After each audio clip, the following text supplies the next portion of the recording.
শীত তো পড়েই গিয়েছে, আর এই শীত পড়তে না পড়তেই পিঠে খাওয়ার মন কার না চায়।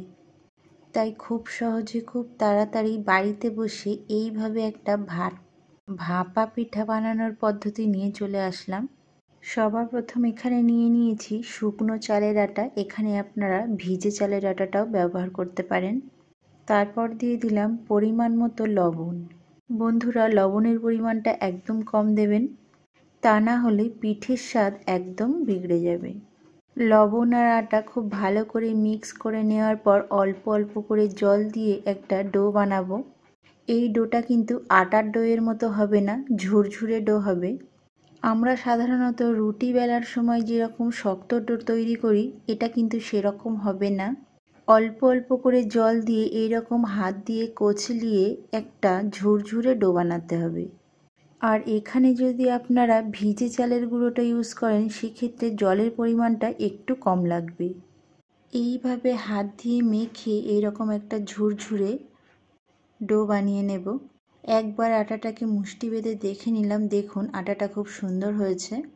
এবার এটাকে আরও একটু ভালো করে মেখে নিয়ে চেলে নেব। আর তার জন্য এরকম একটা পাত্র নিয়ে নিলাম, আর উপরে একটা এরকম চালনি রেখে দিলাম। আপনাদের হাতের কাছে যেরকম চালনি থাক এইভাবে চেলে নেবেন। বন্ধুরা, এই ভাপা পিঠে তৈরির ক্ষেত্রে এই চেলে নেওয়াটা কিন্তু খুবই জরুরি।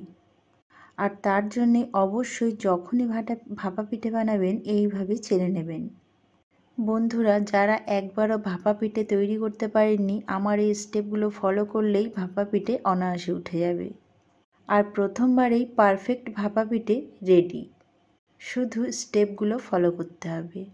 সবগুলো চেলে নিয়ে এটাকে সাইডে রেখে দিয়ে গ্যাসে এদিকে হাঁড়িতে জল বসিয়ে গ্যাস অন করে দিয়েছি। জলটা ফুটে ওঠার জন্য রেখে দিলাম। এদিকে নিয়ে নিলাম কিছুটা পরিমাণ নারকেল কোড়া, আর নিয়ে নিলাম কিছুটা পরিমাণ খেজুরের গুড়। এখানে খেজুর গুড়ের জায়গায় পাটালির গুড় দিয়েও আপনারা এটা করতে পারেন। খুব ভালো করে হাত দিয়ে মাখিয়ে নেব। আর যে যেমন মিষ্টি পছন্দ করেন সেই হিসাবে গুড়টা দেবেন। অনেকে আছে এই পিঠেটা তৈরি করার সময় গুড় আর নারকেল এইভাবে মিক্স করে না, উপর থেকেই দিয়ে দেয়, কিন্তু আমি এটাকে খুব ভালো করে মিক্স করে নেব। এক্ষেত্রে পিঠের স্বাদটা অনেকটাই বেড়ে যায়।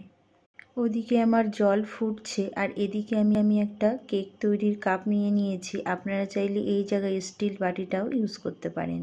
এছাড়া অন্য যে কোনো পাত্র ইউজ করতে পারেন যেটা আপনার হাতের কাছে আছে।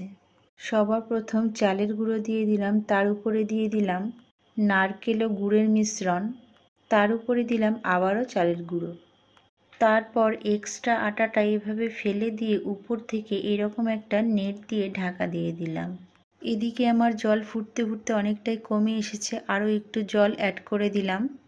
তারপর এরকম একটা ঝাঁঝরি হাঁড়িটার মুখে রেখে দিলাম। এইবার এই কেক তৈরির কাপটা এইভাবে উল্টে এর উপরে বসিয়ে দিলাম।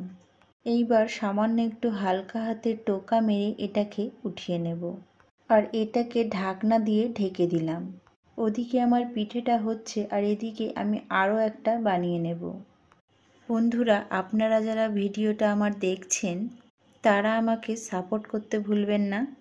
যারা ফেসবুক থেকে দেখছেন তাদের কাছে অনুরোধ রইল আমাকে ফলো করে নেওয়ার, আর যারা ইউটিউব থেকে দেখছেন তাদের কাছেও অনুরোধ রইল আমাকে সাবস্ক্রাইব করে আমার পাশে থাকার। আর বন্ধুরা, ভিডিওটা ভালো লেগে থাকলে লাইক, কমেন্ট ও শেয়ার করতে ভুলবেন না। আর আপনারা বাড়িতে বানিয়ে আমাকে কমেন্ট করে জানাতে ভুলবেন না আপনাদের কেমন হয়েছে। রেডি হয়ে গেল আমার ভাপা পিঠে। আশা করি নিশ্চয়ই ভালো লেগেছে ভিডিওটা। আবারও দেখা হচ্ছে নেক্সট ভিডিওতে।